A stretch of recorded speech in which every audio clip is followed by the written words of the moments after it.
then last but certainly not least, we have Alondra Crenshaw, integrity partner, on the call with us today with the topic, think bigger, build bigger. So I'm super excited for that. So I'm going to stop that share. And Alondra, I have you with me? I'm here. Can you see me? Yes, I can. How are you doing? I'm doing so good. I'm so excited to be on and see all the familiar faces and brand new faces. It's so exciting just to see how much we've grown and are growing as a company. Like, it's just insane still every time to see just how much bigger we are every single year. Literally, it really is. And I'm watching it every day in and day out. It's amazing to see. And Alondra, for those people out there that are maybe just getting started or really haven't had the chance to hear from you, give us a quick background of kind of what you were doing before insurance, what got you into insurance, and why you choose to work, with Family First Life and Integrity. Yeah, so thanks first and foremost, thanks guys for having me on. If you guys don't know a little bit about who I am, my name's Alondra Crenshaw. I have been with Family First now for 7 years. It's so crazy to look back and see how fast years just kind of fly by. I started probably like a lot of us. I did not start with, getting out of school, getting that are like, hey, my career is going to be dead set on insurance. If anything, guys, I thought insurance was just going to be like something that I would do as a hobby. I was a full-time student going to school as a nurse. I was just waiting to kind of get into a nursing program. I was still working full-time server in between schools. So, I mean, I had a very busy lifestyle before. So when I was introduced to get my insurance license, it was never a retire and this is my career path. It was just kind of like, hey, this is pretty neat. I'm going to be working, with a lot of people that I could possibly help that I run into. Let me get this insurance license get set up. Unfortunately, where I started, it was not like lead-based business. It was just recruiting and war market and things like that. And that was just not something that I was comfortable with. For me, I'm a very black and white person. I need kind of structure. So when you tell me like, okay, how do I make $10,000, right? It's like, oh, well, you need to go, recruit all these people and sit down with their families. That was like a turnoff for me. So I never really did anything with my license for a very long time until I found Family First Life. I remember I was told the opportunity. I did not believe it was real, first and foremost. I remember going back home at the time, my husband and I was like, hey, I was thought about this opportunity. And he's like, it's too good to be true. What do you mean you're starting comp 70, 80%? Like, that's unheard of. And you have leads, like people to call? I don't think so. I don't think so. So I was like, well, I don't think so either, but I have nothing left to lose. Like, I'm not even using my insurance license. So fast forward, guys, I was like the agent you don't want to hire. I did not come out the gates writing 20, 30, 40, 50, 60K a month now like people do nowadays. I was like, it took me 9 months to kind of get the ball rolling. And that was like the longest 9 months because of what kind of like what Marisa was talking about, guys. I was not plugged in at all to anything. I was just kind of like by myself doing my own little thing. And I wasn't getting proper training. I was doing everything that you shouldn't be doing, guys. Like, I was buying leads once a month. Me and my husband would work that same lead batch the entire month. I was still working my job. I was still going to school. Like, I was doing all these things at once, and I wasn't really giving this opportunity a real shot. And I remember I was doing well. Like, I was working those leads like the whole month. But then I realized like I was working harder instead of smarter. So one day, like I remember I went to Andrew. He was my upline and is my upline. And I was like, hey, I see this thing, like I'm plugged in just enough to know that it works. And I know I'm getting results, but there's just a disconnect because I'm maybe writing 8,000 a month when I see people doing 20, 30, 40 plus a month on a consistent basis. Every single week, they're at 10,000 every single week. What am I doing wrong? And I remember like I went and I was like waiting for this like grand mind blowing thing, the special leads that everybody was working. And he's like, Alondra, you just need to buy leads twice a week. You need fresh leads every single week. You have fresh leads once time a month and you're working old leads all month long and you're not giving yourself a proper shot at your schedule or at your lead flow. So I was like, that's it. And guys, that was it. The following week, I literally changed my complete strategy. I went to actually purchasing leads more than once a week. So I had fresh batch that I was working. I was still getting to go work my old leads, but now I was focusing, I had a goal. I was like, okay, I need to hit my 30 presentations a week, 30 presentations a week. How do I get 30 presentations a week? I got to buy enough leads. So like that was the most dreadful 9 months of my life. And that little tip of advice completely changed my entire business, because that was my first month that I was way over 20,000 without even realizing. And every month after that, it only got better. I would spend more money on leads now, like, than I originally was. And I was like, okay, like, Steve Giordano is not that, special. He's just outworking me and out buying leads. So once those two clicked, guys, everything, my entire business changed. But that's what I needed to do. I needed to be real with myself. I needed to actually, like, it was when I went to seek advice, it wasn't, this system sucks, these leads suck. It's like, what am I not doing because everybody else is doing it? And I think that mentality is kind of like what, we're going to talk about the rest today, is kind of what makes or breaks someone in this industry. Because really, what we do here, guys, is very simple. But what it does require is a lot of work. It's work. And a lot of people aren't truly like real with ourselves to actually like analyze, what's our schedule look like? How much are we actually putting into this full-time job that we want it to pay us? But a lot of us, if you're anything like me, we were treating it like a hobby, and unfortunately it was paying us like one.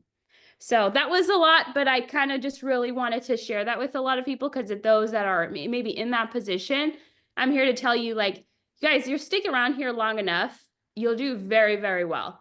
But it really comes down to your attitude and activity. And you'll hear it from the top to the bottom. Like, those two things are what make or break you guys in this business.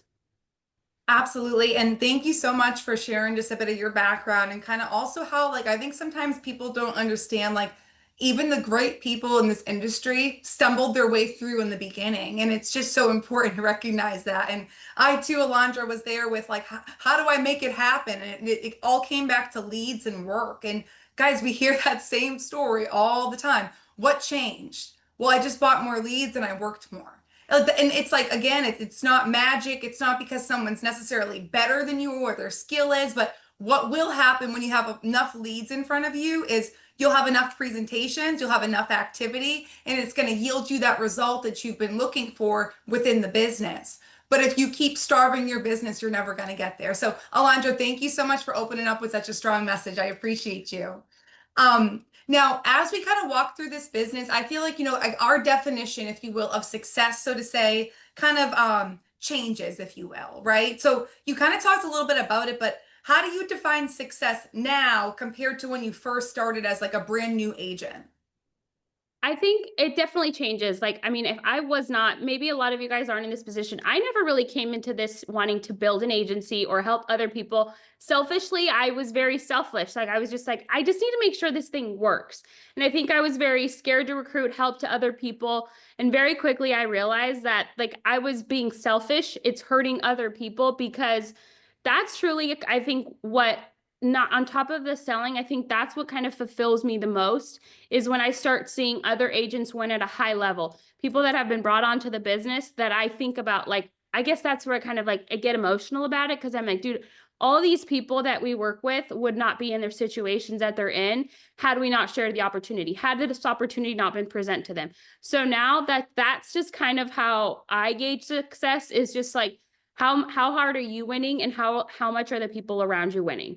If you're doing both, you're doing the right thing. But this thing kind of it's fun when everybody around you is winning. Like, and it can kind of be, and it's super hard at first, because like, I remember like when I switched that mindset of like, hey, okay, this thing does work. Like, I can help other people. Somebody was like, Alondra, you don't have to wait to figure it out in order to be able to help people. Like, we have so many people that are winning at such a high clip. We have such a plug and play system that you don't need to figure everything else out for them. You might be slower to figure it out than someone else. Like, I think of the first 9 months of the business, and I'm like, I could have helped a lot more people had I been so intentional with recruiting from the day one, but I thought I had to have it figured out.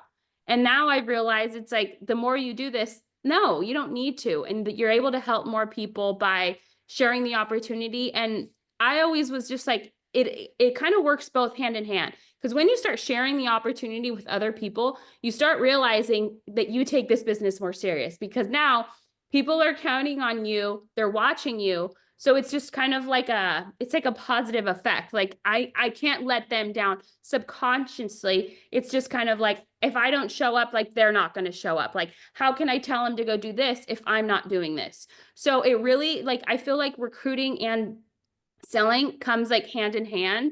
And again, it helps everybody win. It gets everybody in that positive environment. Then it just kind of pushes everybody to keep winning at a very high level. Absolutely. And I love how you're just like open. Like, hey, when I came in, I was like really selfish and I was just like, this probably isn't going to work, but like, let's give it a shot. In those first 9 months, you gave it a shot, but like a slower shot, right? Which like I did too. So I understand that. But that being, you didn't quit, right? You reached out to Andrew. You said, hey, what do I have to adjust? You're waiting for like this master plan, right? And he's like, buy leads twice a week. And you're like, that's it. And he's like, yeah. And you're like, okay. And then you implemented it though. You weren't like, that's it. Like, I need a rocket science answer, right? You were like, I'm going to implement that. And then you implemented it and you were like, oh, wow, this is working. Like, this is how people write 40, 50, 60, 80K a month. Oh, here we are. Got it, right? Guys, it's always that one little change that changes literally everything in the business. And that's the best part about the business. But it's also the worst part if you're not willing to stick around long enough to ask for help. So guys, the people around you that brought you in, that you're working directly with, like they want to see you win. And I want to be clear, guys, like no one makes a dollar off of you until you're making $100. Like, so it's not like this crazy spread thing. And Alondra was like, oh no, she said, wow, I was being selfish with an opportunity that was granted to me that I didn't necessarily fully believe in until 9 months in. But 9 months in, when I believed it, I thought I had to have it all figured out. But reality check said, okay, wow, you actually don't, because there's so many people around you that are going to support and help you start building your team from day one. So guys, that's huge, like in terms of how you're viewing yourself as an agent. And also understanding like you don't have to have it all figured out. But Alondra went back to like that positive kind of effect that it's going to have. It's going to have a compounding effect in your group for good, bad, or indifferent. And that's going to be solely based upon if you show up or not. If you know you show up every day, you should recruit the world. If you know you treat this like a hobby and do it twice a month, I mean, I don't know that you should recruit the world, but you should definitely like not, you should probably not recruit the world is really where I'm going with that. But that being said, of course, there's kind of that pivotal moment. You kind of talked a little bit about this already, Alondra. But was there a moment when you realized that you were ready to step into leadership for sure? You were like, I got this, versus just personally producing?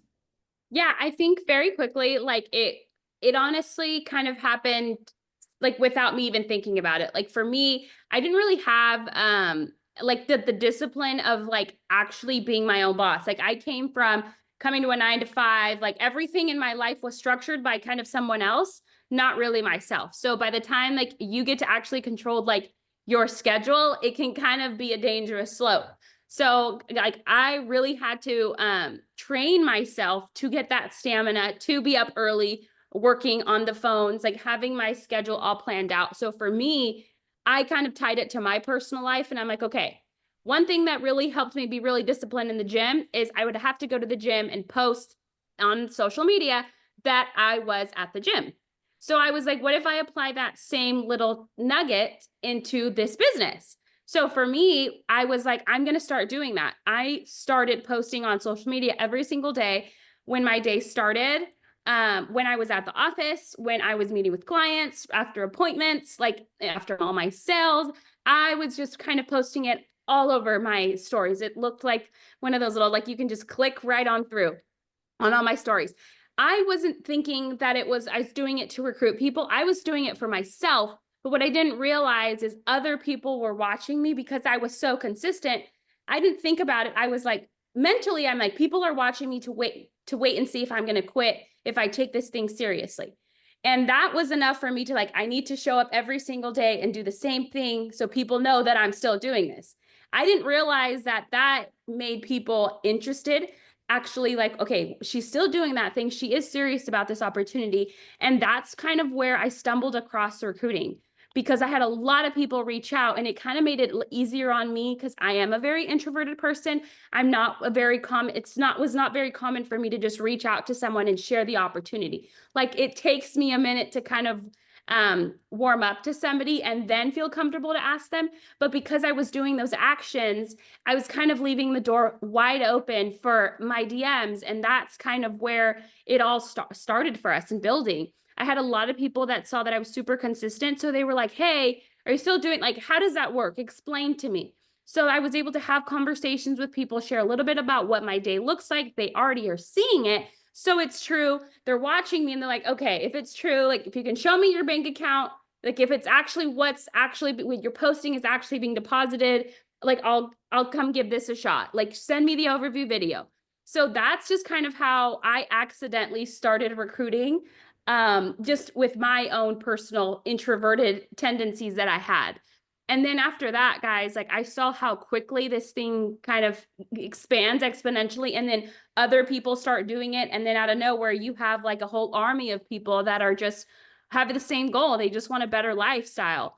And that's like kind of how we kind of got started into recruiting. And then I saw again, like, the importance, like, I was so young, guys, like, I was 20 years old when I started. So I didn't really understand kind of like what a truly an amazing opportunity was until, like, we had older people that had kids, like, I'm talking like really, professions that people went to school for, were looking at an opportunity. Like, it just made me appreciate. I'm like, wow, I am still so young. Like, there are so many people out there that are dying and are hungry for an opportunity. And here I am sitting on a pot of gold that I had no idea. Like, I knew it was good, but I didn't realize how good it was until the people that are in different like positions in life that I was like, they'd never be interested in this. Like, and it kind of like, it just really opens your eyes to truly how life-changing this is. And just again, that gratitude and appreciation, like, I truly, like, you can ask me, I've never felt like I'm actually working ever, because like, I truly love what I do. Like, I am on 24/7. Like, I will, anytime an agent as a question call, like, I'm like, this is all that I do because this is all that I know. Like, it is so normal for me. And again, like, you just have that tremendous, like, for me, I'm just so appreciative of this opportunity that it's like, how much more can I give back? How much more people can I help, to help change their situations? And I love that because, like, the biggest thing I heard that whole time, Alondra, was like, I went from like what's in it for me at 20 years old and selfish, like every 20-year-old is, like myself included, right? To like what's in it for everybody else, because there's all these people out there who either A, need an opportunity, B, that maybe I thought they were doing much better than I was, but like now they're looking at the opportunity. And also, I love how you talked about like you used to, or you would post at the gym for accountability. Like, and I get that because my sister does it every single day. I'm like, we know you were there, Christina. We love you. But that being said, posting, I love how you said posting throughout the day in terms of like what you're doing at work. You'd be with a client because you were in the home at the time, take a selfie. Hey, I just helped Janice with her mortgage protection. Her mortgage is covered and I made $1,200 doing it. Why not you, right? Or you're just posting, you're just talking about, it's like, guys, it, to Alondra's point, she wasn't intentionally trying to wheel people in on something fake. She was just trying to show her day and take the self accountability piece, right? Because guys, the biggest thing in this business is if when you're ready to take self accountability. And that's really what Alondra just talked about. She's like, I wasn't always like the first person to wake up in the morning. I wasn't always, like unless someone was telling me to. It's crazy when you go from, hey, this is what I do from, 6 a.m. until 7 p.m. to, okay, I'm self-employed. I technically don't have hours, but I know I need to have hours, right? And implementing that self-discipline is huge, and being able to look in the mirror and say like, hey, you're not broken. Like, you're just 22, or like, hey, you're just going through a phase, and like, that's okay. But what do we got to do to fix it? Okay, I'm going to be more intentional. And that intentionality not only helped Alondra become who she is today as a human being, but it also helped her build her business along the way. And guys, above that, it's helped multiple different people come in with Alondra and make a huge impact on their life and their financial, their financial situation today. And when you can look back on that as a leader, there's nothing that you can be more grateful for than just that. So, Alondra, that was awesome. I appreciate that. And just how you talked about like consistency and being honest with yourself, because that's really what this business always ties back to.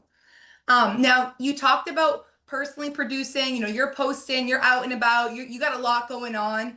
A lot of agents will always ask, it's personally producing, I'm writing maybe, 15 grand a month and I really want to start recruiting and building. Like, how did you do that until your team was kind of at a place where you had more leadership within? So for me, like I always was just told, again, I work with Andrew and he's the most black and white person ever. And that works so well for me because that's exactly what I need. I just need the black and white. And he was always like, whatever you do, your team's going to do half of it. So if I wanted to have a team of killers, I had to go be the killer myself. So if I wanted to have 20K producers, I understood that I needed to do 40 because your team will do half of what you do. And it didn't make sense to me when I was told that, but I'm like, okay, you said to do it, so I'm going to do it. And that's when I started to seeing kind of that, I started seeing that on our team. If whatever I wanted my people to write, I had to expose them to bigger, better opportunities so they can see that, hey, it's not just you. You can do this, like even do half of what start off with just half of what I'm doing. And then again, like it just kind of, they compounds, they stick here around here long enough and they're like, okay, this isn't bad. Because then when you have conversations with people, they start realizing the hardest part of this business is get to 20K. Once you're at 20K, it's just scaling. It's actually looking back at what am I not doing? Like how much longer, like what little tweaks can I do in the business to kind of take you to the next level? Because once you passed that 20K threshold a month, then you actually start seeing the money, your checking account kind of keep going. Out when you're just at 20 and you're teetering around that 20, you're not really seeing your bank account kind of go up and down. You got the chargebacks, your lead flow, your business expenses, and it kind of just like stays the same, right? It's still good, but it's not enough to you're like, okay, how do I really get this thing to hike up, right? And that's just like little tweaks that you can do in the business. And that's just kind of what I always wanted to do. It, again, help me be accountable and then show other people that, hey, you can do it. The more people you expose them to that are winning at a high level, seeing these leaderboards, like that is super motivating. And that was kind of the whole deal that we wanted to have with our people, kind of like create that healthy competition of like, hey, who's on the top of the leaderboard? And it just kind of makes this thing fun. Like, because it kind of just takes away, like people kind of, I think, forget what we're doing. And I think like for me, at least, like I was always just striving to be on top of the leaderboard. I was getting my agents, like, I'd prank, we'd kind of be a competition between us as like, who can sell more this week? And I think just being exposed to bigger leaderboards where you can see what other people are doing kind of makes this thing like, okay, like it is possible. Like all these people are winning. Like, why not me? And that's kind of like what you want to try to instill in your team. It's like, why not you? Like, what's the difference? Like, what's holding you back? And I think it's just being very intentional. Like as a leader, when you don't have leaders on your team, you're kind of like, you're depending on yourself and the groups that you're in that you can count on other leaders to be other examples. Because maybe somebody on my team maybe won't like connect. I won't be able to connect with them. Maybe they're like, you don't get it. You're not a mom. You don't work like another job like I do. You're not older, etc. But plugging them into different leaders, like different groups where they can see that, hey, maybe Marissa's saying it in a different way and my agents can maybe click better with her. So maybe it's like we're delivering the same message, but it was the way that she said it kind of makes them click. So that's what we were always big on, of just like, hey, exposing your people to as many top producers, as many top agency managers, because we want them to be able to connect with someone. If it's not me, I want you to be able to find somebody that you really like. And I think that applies for anything, whether it's building or selling. It's find someone that you really can connect to, like find your favorite trainer that you think like, okay, I like this. I like their style. It sounds very similar to me. They think like how I do. Their lifestyle is a little bit like mine do. And I think that's what's just really good. It's just being open to receive feedback and get feedback from other people until you kind of start thinking in a leadership role. And the fastest you can get your agents to start selling, like, I guess that's the goal. Your goal is to get your agent to make their first sale. and then your agent to hire somebody, and then have your agent hire that same person that they hire, make their sale. And then it's just kind of like a compound effect. Then everybody starts realizing, okay, this is how things really get good. And then again, it just kind of like you hear long enough that you could develop the skill in both building and selling. Absolutely. I love how you said, like you led with, whatever you do, your team's going to do half of. And I think that that's really, really key when we start building our team, because it's like, that's exactly what I've come to find to be true as well, Alondra. And then the hardest part is getting to that 20,000. It's like once you get to 20,000 and like you get above that, like you go from like 22,000, your next month's like 38,000. We're like, cool, you got the selling part down, like way to go, like check done in terms of like, hey, you have that skill. Now, sometimes you might feel like I have to pull it back out. Yes, absolutely. Pull it out. We work on that daily, but it's always the smallest tweaks and adjustments in this business that change literally everything, guys.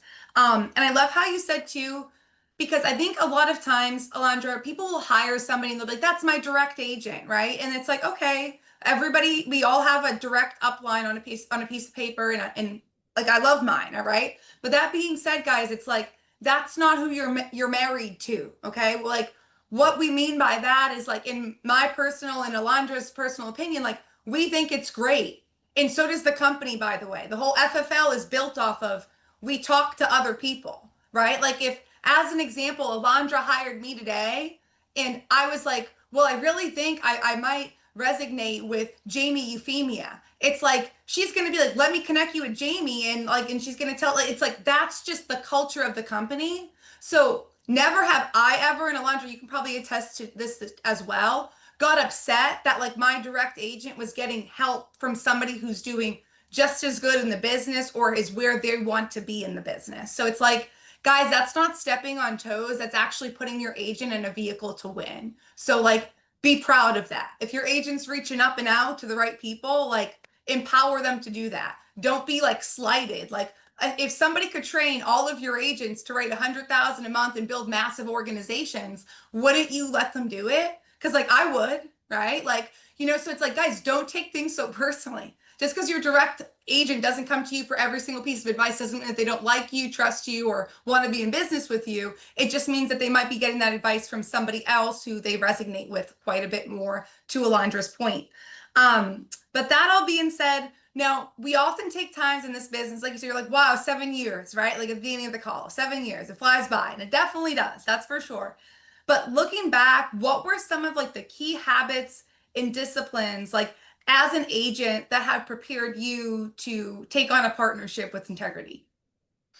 I think the biggest thing, guys, is definitely like consistency, and I think just being real with yourself. I remember like when me and Josh got started, like obviously like everybody, like you want to get married, you want to go buy the house, you start making money, you want to go buy all the fancy cars.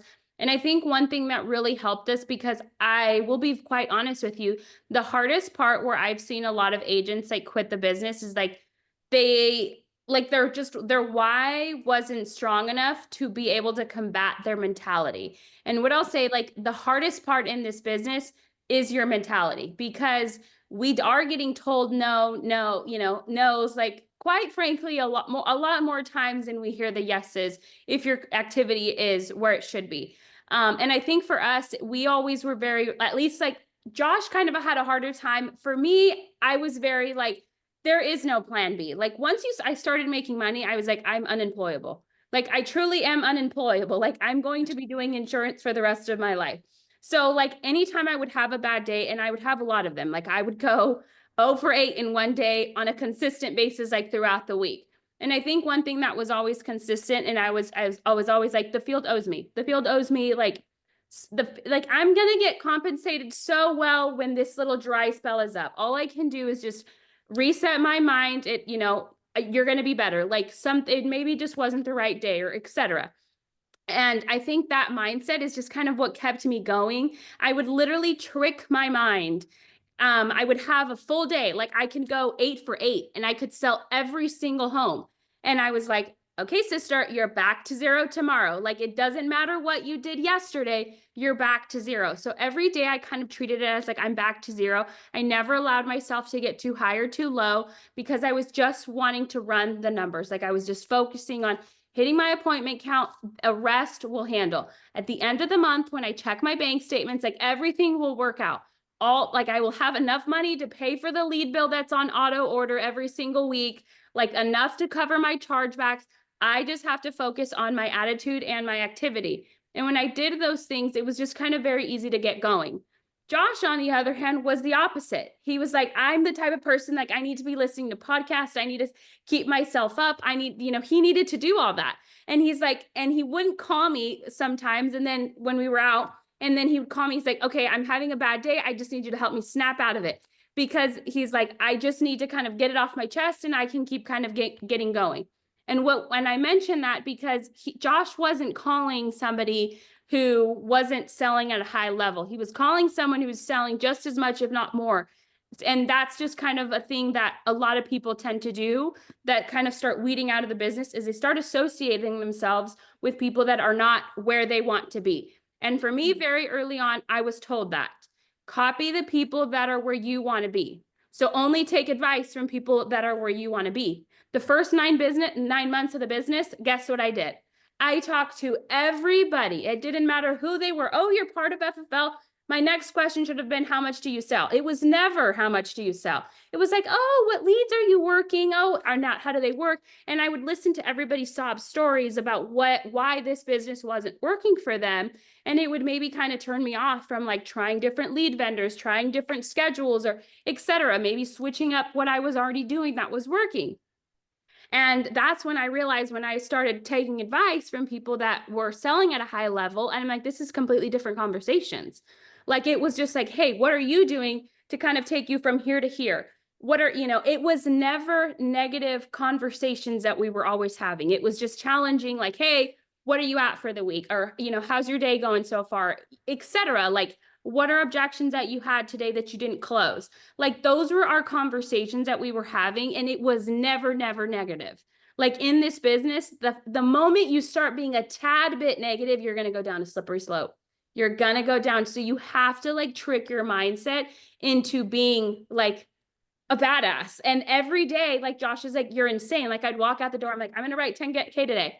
And I could have like very minimal like appointments. Like it can be a really light day. And he's like, you're crazy. And I'm like, that's just what I'm going to write 10 grand today. I don't know how I'm going to do it, but I'm going to do it.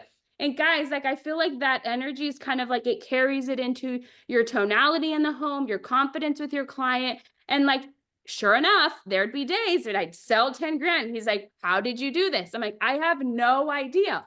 All I know is I controlled my attitude and my activity. So like, that's kind of one thing that if I can leave you guys with anything in this business of advice, when you feel like you're in a rut, reach up. Reach up to people who are doing better than you, that you look up to in the business, to kind of like, hey, let me just tell you what's going on and tell me what I need to do to get better. Because the moment you start talking to people that are not where you want to be, you're flirting with getting out of this business. It can be so quick how fast it can happen because you start doing bad habits that will take you down a very bad path. But if you turn it around, you'd be like, wow, this conversation that I had with somebody took me from 30 grand a month to 50 grand a month. And it was just a simple conversation that I had with them. Had I talked to someone else, it probably would have worked the other way around. So that's like my biggest thing that I will tell you from my personal experience, that I just wanted to make sure that you guys protect those 2 things, because it's your mindset. And I was always real, like, what else am I going to go do? Where else am I going to go that's going to pay me this much money for the actual work that we do? Like, really? I sit behind a computer with an auto dialer. I'm just waiting for people to answer. Like, that's as hard as it gets. And people tell me no, that I'm never going to talk to again. Like, what do I have to lose? So I think that just when you can either do that yourself or have someone that can snap you out of reality, again, you keep it moving. The bad days turn into really good days. Absolutely. When that can happen, you're in a really, really good place. And I love how you said, like, in the beginning, like consistency, like, is a huge discipline we all need to have. Like, if you're not consistent here, it's just, it's going to feel like Groundhog Day. Every day you wake up and you're just like, oh, what's happening? And then you're like, tomorrow I'm going to fix it. And you never actually fix it, right? And being honest with yourself. Like, guys, there's a lot of times I've had to be honest with myself in this business, and it wasn't like the easiest conversation to have with myself. However, I was happy I had it at the end of the conversation with myself because it was intimidating my own reality of what was actually going on in front of me. And I love how you had mentioned something about, I forgot exactly what you said. You said something about their why wasn't strong enough to keep, like, basically to override the negative mentality. And guys, like, this is what Alondra just talked about, like the last like 2 minutes is when you come into this business, there's going to be two types of people. There's going to be people who actually want to help you, and they're typically going to have a short-winded answer because usually the answer isn't that complex. And then you're going to have the second kind of person who's an energy vampire. That's what I call them. And that's your negative Nancy person. That's the random person that Alondra was reaching out to at the beginning of FFL when she didn't know what they were doing. And she was like, I should have been asking, how much do you issue instead of what leads are you working and what do you think about it? It's like, guys, we all make these mistakes, but it's about, hey, how are we going to fix them and course correct? Because to Alondra's point, I've seen many incredible agents push their own selves out of this business by communicating around the wrong people who are constantly pushing negativity at you. It's like, guys, it's really quick to, like, hate something when you keep hearing something negative about it, right? If every day I woke up and there was just like a new, like one of the Glassdoor reviews about FFL was just written on my mirror, right? Like, that's not going to serve me, guys. I know this thing works. I'm not confused if it works or not. But in the beginning, guys, we're really vulnerable. So make sure you're talking to the right people and make sure that they actually have the numbers to back and prove it. That being said, don't talk to everybody. And if you are, or someone reaches out to you, hey, what do you write every month? If they're not doing better than you, please, like, don't take advice. But also, if you're not doing better than them, please don't elicit advice, like respectfully. It's just, you have to keep a positive circle around you. And I love how you brought up, like, Alondra, you were kind of the person who was affirming in the morning, like, I'm going to have an amazing day. You might have had 3 appointments and you're like, I'm going to go out and write 10K today and I'm going to crush it. And I'm going to get like 18 referrals in the home. And I'm probably going to recruit like 5 people just by posting on my story. And then Josh is like, has 10 appointments and he's like, okay, I'm going to kill it today too, but I hope you have a good day, right? And you leave, and then Josh leaves, and then Josh goes through his 3rd appointment. Because, guys, there's 2 ways of this. It doesn't make Josh indifferent, by the way. Like, let's be clear. I also have to do what Josh did. So calling, like, okay, like Alondra was like, so Josh sometimes would call me in the field and be like, hey, I just got to get this off my chest. I was just in Larry's house and I don't even know why I didn't close it. They had to think about it, even though I told them at the beginning that they weren't going to think about it. And I'm just kind of frustrated right now, but this is what happened. Boom, off my chest, good to go. Like, sometimes we just need that soundboard for 30 seconds. But like, when it overpowers what happens next in your day, that's when you know you're like literally now you're doing it on purpose, right? Like, Alondra, I would often call Christina, my sister. I'm like, Christina, can you just tell me it's okay? I just went 0 for 3. Like, I'm gonna close the next 3. Like, I just went 0 for 3. Karen didn't want to listen to me. Charles kicked me out of his house. And, and Johnny told me he had to think about it. Like, I don't know what's going on today, but it got to be me. And then she's like, well, like, they probably weren't that nice, but like, go to your next ones like you always do. Next, what's the best word in this? Next, right? So it's like, guys, you might need that little soundboard, but once it goes over, like, my rule was like, I couldn't bitch for more than 2 minutes. 2 minutes. I had like, and that's a long time to complain, guys, 120 seconds. Probably should have been more like 30 or something, right? But take that minute or 2 and then next. You don't ever think about the person again. It's okay. They're probably never going to think about you again, especially telesales. And like, you're never going to think about them again unless you decide to stay there mentally. So do what you got to do to move on, or just move on. If you're the kind of person who's like, next, good. You're already doing better than I was when I got started. But that all being said, I think that that's huge because it always comes back to attitude and activity. And Alondra, I love how you're bringing it back to that, because if anybody's seen agents do good, bad, and different, it's you. So you know that what those tendencies look like. And guys, attitude and activity is what's going to keep you in this business, or it's what's going to push you out of the business. But that all being said, I want to wrap up with just like a question or 2. First one would be, Alondra, from your experience and working with so many different agents and groups, what are the biggest things that you see push people out of the business at a beginning, in the beginning of like their venture? And what are the biggest things that you see kind of like capture people and pull them in? I mean, we've been talking about the whole call is just like, again, talking to the wrong people can really just weed you out of the business. And I think of just not setting the right expectations. I think it comes back to as a manager. I think at first, like, we're kind of scared to talk to people about the bad.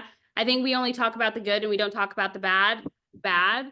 It's just like, it's the bad's normal things, right? Chargebacks, explain to them how it worked. I think at the beginning, nobody really wanted to talk about it when the people we were hiring. And I think now it's different conversations. Like, we're trying to weed out the people that are not going to make it, right? We're telling them about the expectations of like, hey, this is how chargebacks work. Expect this is gonna fall off the books no matter what. Doesn't matter how good of an agent, 30% is gonna fall off. So don't spend all your money. Like, kind of like explain to them kind of how it works to run a business. A lot of people don't know that you need to invest into leads, and you need to take into account all your expenses that come with this business, your chargebacks that haven't hit, but will hit at some point. What you write in the month, it will fall off. So it's just like, are you running the business properly? I know a lot of people that come into this business with a bunch of debt and think that their first month here, they're going to go pay all that off. They do that, or they go on some luxurious vacation that they've never been able to afford. And then they don't have money for leads. They get a chargeback, and then now they're underwater and they don't reach out for help. And then it's just kind of like they weeded themselves out of the business. But when you set the expectations from someone of like what this is going to look like, you're not going to go change your lifestyle. Like, this is a slow moving thing. And one thing I always told people is just like, dude, I felt like that money was not mine until I paid tax at the end of the year. So I just felt like it was the house's money for the longest time until I paid taxes. Then I was like, okay, I guess this is kind of mine. So let's maybe just put it in the nest egg. But that is kind of what helped me just stay consistent and keep being able to reinvest into leads. And I kind of I really quickly understood that leads is what drives this business. The moment I started being cheap with leads, my business hurt. So like, those are the two things that you kind of need to understand is like, your lead flow has got to be there. If not, like, leads is this business. Like, obviously you can get referrals, but at the beginning, when you don't have that big a book of business, you need to be able to invest into leads to be able to have enough people to help. Because there's no other way that you can get, sit with 20, 30 appointments every single week on a consistent basis without having leads. So I think those two things is just understanding the business. So the faster you can set that expectation to people, talk to them about all the bad that you're bringing on, like, this is how bad it can be, and this is how great it could be. You pick your destiny, make sure that you're plugging in. I think a lot of people don't plug in. They don't reach out. Like, they're not constantly learning. I always say, like, when you start a new job, like, you're not getting paid for 2 weeks anyway, right? So it's just like, don't have that expectation that you're going to buy leads and all of a sudden you're going to make all this money from a single lead batch. Like, you're barely learning, you're getting going. Like, you just got to be here long enough. Don't mess up. Don't go spending all your money, and you'll be all right. You'll be all right. Be listening to the right people and just be intentional. I forgot to mention this, but like, guys, one thing that I had was like, I talked to the people that are around me, and I'll leave you guys with this. The people around me in my circle, I was intentional with what I was going to be doing. So like, I'm not here to tell you that if this is going to be a super amazing job for the first couple of years when you're getting started. Like, you're going to be grinding like 6 days a week, long 12 hours. Like, it's going to be a grind. It's not like, oh, you're self-employed, you have all this freedom. It's quite honestly the opposite. You have to get unbalanced to be able to be where you want to be. So like, I look at the first 4, 5, 6 years of this business, and we were working weekends. Like, I did not have a weekend off. I made sure that my family knew that it's like, hey, my work comes first. Maybe if I finish early on Saturday, if I hit my numbers, I'll be able to go to that family dinner. But like, this is what I'm doing to get ahead, to be able to put our family in this position. So we were so honest, like, me and Josh were honest with ourselves. We were willing to sacrifice. We knew, hey, we're probably not going to see each other as much because we're just going to both be grinding for the ultimate goal. So when it's like, when things get hard, you already had that conversation with your loved ones to know, like, hey, I'm going to be working 6 days a week. So we can go on this vacation, maybe every quarter. We can all go and take a trip that we would never get to do. I'm going to make sure I hit my goals. So you guys know that it's like, I'm doing this for you guys, and this is why. So I think the more that you can set your guys self up and have that communication with your family, is going to be extremely crucial, because then it's just communication on both sides. There's communication, and now there's a goal, because now you told somebody your goal, so you're not going to let them down. So that is one thing that I definitely would recommend if you guys haven't done so. That is awesome. And Alondra, thank you so much for leaving us with that, because from what I can see anyways, from the outside looking in, and the little you and Josh have shared with me, it seems like you guys did an amazing job of not only keeping each other on the same page, but keeping your family on the same page too. Of this is not just a goal like for me or for Josh, or just for me and Josh. This is a goal for the entire family, and this is why it's going to help all of us and serve all of us in the future. And guys, them being able to do that in their 20s is absolutely amazing. So whether you're in your 20s, 30s, 40s, 50s, 60s, you should be able to set that expectation too. So Alondra, that's like a mic drop right there. I genuinely appreciate your time and help. Thank you so much for being on with us today. No, thank you guys for having me on. It's super exciting. Again, any way that we can help, guys, please feel free to reach out. We're all one big team. Thanks, Alondra. Take care. Bye.